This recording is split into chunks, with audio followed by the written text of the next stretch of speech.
Hey y'all, it's Dr. Shamanda. Welcome back to my channel where we talk about all things mental health, personal finance, and overall strategies to live your best life. So y'all, it is Tuesday. This week is going by fast so far, I believe. And I am so grateful. I'm on a mini break right now. And just sitting here thinking about my future and my goals. And if you guys have been following me, or if you're new to my channel, I am really focused on building financial freedom or establishing financial freedom, time freedom, and generational wealth as a former teen mom, high school dropout turned doctor, PhD. And so I'm super excited. I just recently started my new role last week, literally, and this is the second week. So actually, I am wrapping up my first pay period. So Friday will be the end of this pay period for me, and I will be receiving my first paycheck next week. So what a better time to talk about this goal or this new focus for me, which is, as you guys know if you've been following me, it is that I am on a race to reach my first $100,000 total invested. Now, I have multiple, I will have multiple investment accounts. So we'll talk about that a little bit later in the video. But I want to talk about why this is so important. And I want to give you guys 5 strategies to reach your first $100,000 as well. Because again, this journey is all about tracking and documenting my journey, but also providing value to you guys as you're on the journey towards your financial freedom and generational wealth building process as well. Okay, so I want to talk about the fact that Charlie Munger, who I don't know all of his history, but I know he's very closely connected with Warren Buffett, which we know is like super wealthy, and Charlie Munger was super wealthy as well, rest his soul. And one of the things he's known for is the comment about do whatever it takes to reach $100,000 as soon as possible. And it's really because that 100K, once you hit that milestone, if you let it sit for a significant period of time, it doesn't need to sit, and it is matched with compound interest, which Albert Einstein, which we don't know, it's debatable if he actually said this or not, but he did say it's like the 8th wonder of the world, because it's just so magical, literally, what it can do. Because your money is making money and it just keeps moving like that. And so because of the way our financial system is set up in the US, we can earn money through investing, and essentially it's capitalism. And so people will debate that. I'm not here to debate that, but investing in properties, investing in real estate, investing in assets, things like that will earn you money and allow you to create wealth for not just you, but your family. And when I tie that to the Bible talks about that we're supposed to be basically planting the seed and building the foundation for our children's children. So I take that very seriously. I do not want to be someone who passes down debt, but instead makes it easier for my next generation, like my children's children, them and their children, and so forth, And so that's why I'm excited, and that is my why. Okay, now let's get into this. So if you know, I have been investing. I started investing either August or September of 2022, and at this time I am over 46,000, I think, total invested, or a little bit over, I think a little over 45 total invested right now. And so by the end of this year, the goal is to reach $50,000 total invested. I need to hit 50K because my goal is to actually hit 100K by the end of next year. That's a huge goal, because what does that mean, y'all? That means that I have to add $50,000 into my investment accounts in 1 year. Now, that's not counting the fact I still got to pay my mortgage. I still need to pay my household expenses. I still need to put money in my savings accounts. I still need to, I will have a couple of debts. So I have my student loans that will kick in a couple months, things like that. So I still need to live, right? So, but it's still investing 50K. Now, the good thing is that I won't be putting all of that money in from my paychecks, right? So it will be coming, some of it will be matched by my new employer. So that's a good thing. But let's talk about, let's give you the 5 strategies, and then I'm going to tell you my exact numbers that I intend to contribute next year to reach 100K. All right, so stay to the end for that information. All right, so the first thing you want to do is automate your contributions, and it really just goes to the whole point of pay yourself first. Now, if you're in this, community of debt freedom, financial freedom, anything, like, I'm sure you've heard that at some point, but you need to know that you have to adopt the mindset of pay yourself first. Like, you can't worry about, oh, I want to go on this vacation, I want to do this, I want to do that. No, you need to pay yourself first. And I know, trust me, I always tell people I'm a single mom, but not because I hold that with a badge of honor, because I really don't, honestly. It's not something I would have chosen for myself. It's not easy, and I don't, but I say that because I need you to know my experience. And so that some people will try to minimize your experience and say that, oh, you got this because you're pretty, or you got long hair, and you're light skinned, all that. And it's like, yes, those are like privileges in this society for whatever reason, but I know what it's like, though, to dig myself out of a hole, to be in a struggle situation, and to no longer be there because of the things that I've done. And one of the things that I did was I paid myself first. And what does that look like, though, y'all? It means that you need to set up those automatic transfers. You need to have the money coming out of your paycheck. So before you even see, like, you don't even see it. You won't even notice it. It will never even become a thing. It won't even become a part of your budget, because you won't ever touch that money. So for me, I love the fact that, like, my 401k, when I was doing HSA contributions, all that money was coming out of my account out of my paycheck before I even got my paycheck. So the only thing I saw was I guess it's your net amount. And of course, I will always check my pay stubs to make sure that they put the right amount in my investment accounts. But other than that, like, it's automatic. So you get used to what you have after taxes, after your contributions and things of that sort. And that is a game changer. So pay yourself first. Tell your employer how much you want them to put into your investment accounts. That is going to be game changing for you. So if you want to hit this 100K as soon as possible.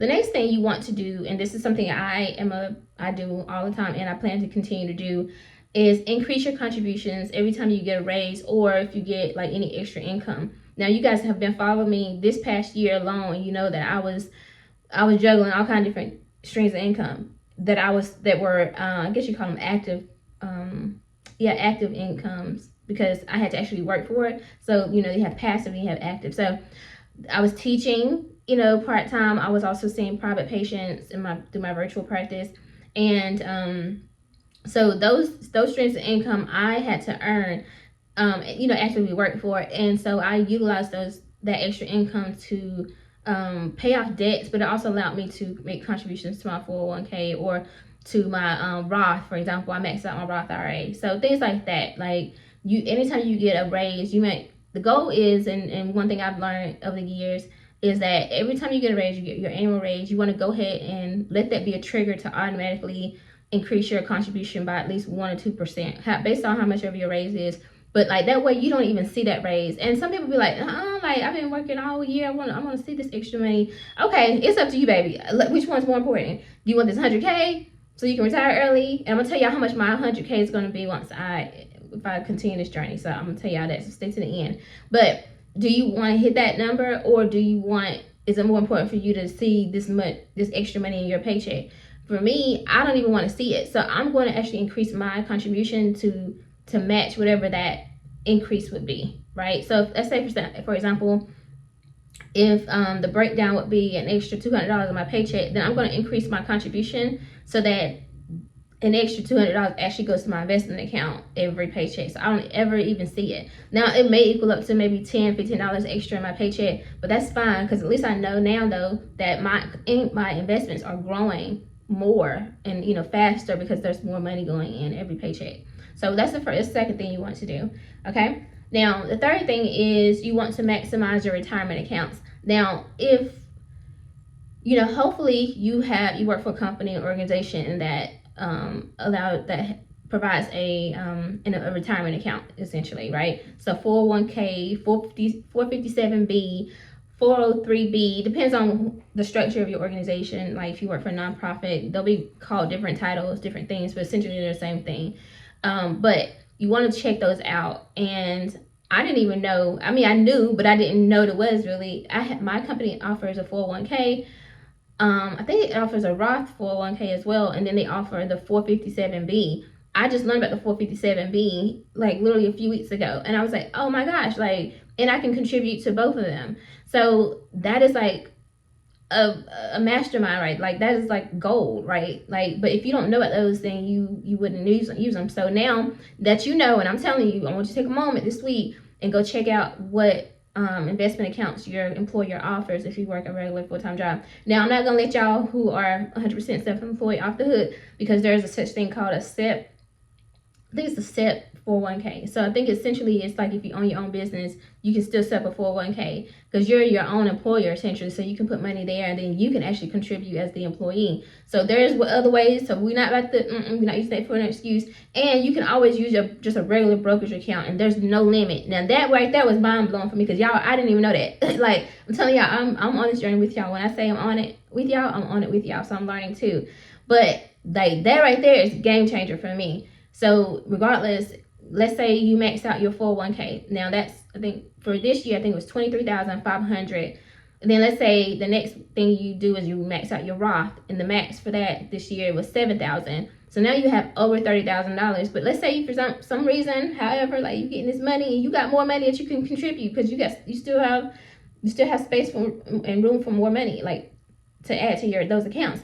So now you want to go over into your brokerage because now there's no limit, and that's I think that's is it after, before tax, after tax. Like it's basically you use that like whatever money you have. It doesn't have to come from your paycheck or whatever. Essentially, I think that makes sense, but whatever.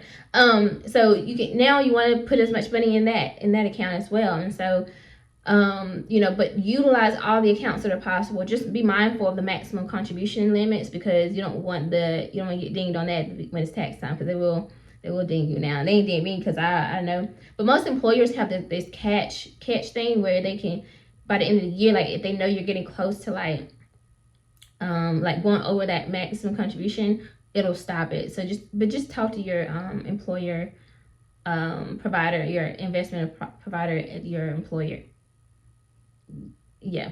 And just ask them questions and they'll tell you. All right. So the fourth thing is, let's see. I have my notes here. You want to decrease your lifestyle and stay grounded in your why. So, a lot of people can't live the life that I live, baby. When I say that, I mean, I'm a minimalist. I don't care about going out. I don't care about no vacations. I don't care about none of the extra stuff. Like, I just don't care. That stuff does not appease me. I think about the 40-year-old version of myself, which I am 36 now. I turn 37 in November. So you do the math. Anyway, I think about that version of me. I think about the fact that I saw my grandparents still think about money and stress about money in their 80s. I think about stuff like that. And that stuff right there, that I don't play about that. Like, I ain't nothing in this world. No vacation, no outfit, no jewelry. None of that stuff is more important than the peace of mind that I know I will have, God willing, when it's time for me to retire. And knowing that I don't have to worry about nobody. Just nothing, honestly, you know what I'm saying, in terms of finances. And obviously there's life circumstances, but even like for me, you guys know I'm someone who lives with autoimmune disease. There's no cure for Crohn's at all, and there are people who have unfortunately passed away from complications, and there's also this medication that I have to take, and y'all know this. If you follow me, you already know. And so for me, I was like, yes, I have 2 children, but I want them to be able to live their lives. I don't want them to have to stress about me, and especially if me being an able-bodied person, literally, technically, I'm still able-bodied. Like, I'm still able to move around, do stuff I need to do. Like, there's no reason why I shouldn't have been using these years to get my money right so that I can be okay financially when I'm older. I don't think it's okay for parents, just saying what it is, to put that burden on their kids. And so for me, knowing that I have these health challenges, and that I want this level of freedom, or I want this certain lifestyle, why am I not adding to that? Why am I not planning for that? So that's what I'm focused on. So like I said, it's to other people, they may think you're overly sacrificing. For me, it's not. None of that stuff, I don't care about none of it. I really don't. Now, y'all probably gonna see me on some yachts. Y'all probably gonna see me all over the world once I hit my goals. But that's because at that point, I've already laid the foundation. I would not do that if I did not have the foundation laid. If I don't hit this 100K, for whatever reason, I'm not going nowhere. You know what I'm saying? And I don't feel sad for me because I genuinely do not care. So but you have to find your own balance, because again, I'm not telling nobody what to do. Because some people, they're like, no, I need to be able to travel. I need to buy the latest outfit, the latest bag, all that, and save and invest. Baby, do you. Whatever fits your lifestyle. But just know that for most people, you can't really have both. Like, you're not going to live that lifestyle to the extreme. You might have to sacrifice. You might say, I'm going to go on vacation once a year instead of every month like you want to do, so that you can hit your goals. But that's up to you. It's totally up to you. But just know that it's more than likely you have to sacrifice at some point. And then the fifth thing is you want to track your progress. So for me, I use my handy dandy. I think it's down here. Sorry. My handy dandy budget book. This looks dingy. I don't know why it looks like this right here. But anyway, I track this like it's nothing. I use my highlighters. Like, I literally go in and like mark off, like, well, this right here is something I've spent money on, and I have my blue one when I get paid. So like, I don't play about that. Like, I track myself. Some people use Excel spreadsheets. They use Every Dollar app. I'm not sponsored or anything like that. There's other platforms that you can use if you're more like technology based and you want to just use that. I personally like writing my stuff down and crossing it off. So that's me. But those are 5 strategies that you can use as you hit or work towards your 100K goal. Now, I want to tell you really quick. So you guys know I told you I will be God willing 37 in November, and so I'm gonna act as if I'm starting in January, right? Let's say January comes around, God willing, I should have like 50K already. So what that means is that I have 12 months to reach 100K, which means I'm gonna need $50,000. Now, more than likely, I'll have more than 50 by the end of the year with growth and all that stuff. But I'm still gonna focus on 50K, because anything extra, that's just extra, right? So whatever, right? All right. So I use the calculator. It's calculator.net. So check that out if you want to. You can do this yourself. But I put the starting amount was 100K. After 30 years, now I put 30 years because technically at the beginning of the year, I'll be 37, and 30 years from then would make me 67. Now, I ideally would want to retire at 65, but because the numbers aren't adding up where I want to be, I'm going to have to wait a couple extra years. But maybe not, because I may have more money, but just for the sake of this video. Now, at 30 years, that'll put me at 67 retiring, and at a return of 8%. Now, it can fluctuate, so we really don't know what that's going to look like, but let's just say for the sake of this video, 8%, and then compounding annually at 8%. So, and that's if I don't contribute anything else. If I don't contribute anything else, then my end result means that, or equals to, I will have, at 67 years old, if I just let the 100K sit in that investment account and just build and don't add anything to it, then I will have $1.6 million. So $1,006,265.69 is what I would have. That's just letting the $100,000 sit for the next 30 years, starting technically the end of December, like December of next year. And then $906,265.69 is all interest, y'all. So when I tell you compound interest, baby, you don't play. All right, now last but not least, I want to tell y'all the numbers that I will be adding beginning in January. Investing. Now, like I said, the goal is to be at $50,000 or more beginning January 2026. That gives me 12 months to hit $50,000 to reach the $100,000 total invested. All right, now, so for my 401k, my goal is to max that out next year. Now, that'll be the first time I ever maxed out. So now I'm going to go with this year's numbers. It changes, and I think around October is when the IRS releases the new amount for the year, or like the new maximum contributions amount. So we'll see. But I'm going to plan for $23,500. That equals to about $900 per paycheck. Y'all. Okay. Yeah. So that's going to be, okay. But, we're going to do it because I ain't going to look at it. I'm just going to let it come out before I even get paid. I ain't even going to know. So that'll be $23,500. Now, I will be utilizing a couple other accounts. Now, first and foremost, my goal is to max out my Roth, and that will be for the 3rd year. So that will be, again, if it doesn't change, it'll be $7,000 in my Roth contributed. That will put me at over $21,000. So for my Roth. All right, and then I want to use the 457B from my employer. Again, I did not know anything about this account, but it's an extra account that I can contribute to.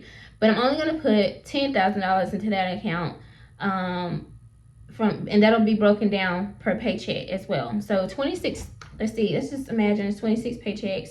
So $10,000 divided by 26. That's $384.61 or 62 cents. So that'll come out each paycheck as well, plus the 900. Whew, okay, y'all. Anyway, and then I'm going to add $10,000 to my brokerage account. Now the goal is, I'm stuck between, do I want to do real estate investing, like do I want to actually buy some properties, or do I want to just use what I've recently learned about, the REITs, REIT, so real estate investment trust or something like that, y'all. I don't know. Anyway, basically it's like a trust of real estate properties, commercial, residential, whatever. So instead of you actually buying actual tangible brick and mortar properties, you're actually just investing into like a bundle of properties or whatever. Anyway, so that will be that, and then I should get a around $3,000 401k bonus. So my employer, typically every year they give us these two bonuses, and then it'll equal to about around $3,000, and they put it in our 401k. So that'll be that. And then I have excluded the fact that I will be getting a match. My company matches our contributions to our 401k, but I did not count that in there. But that'll be something. So I should, between these, I should exceed the $50,000. Plus, I should exceed $50,000 by the end of this year as well. So I should prayerfully, if I'm on track and I just stay focused, I should exceed $100,000 total invested by the end of December 2026. But I told you, I got to use these 5 strategies, what I just told y'all about, in order to reach that goal. And if I do that, and it's a race, it's gonna be, But if I do that, then by the time I'm 67, if I just don't add anything extra to those accounts, I will have $1.6 million.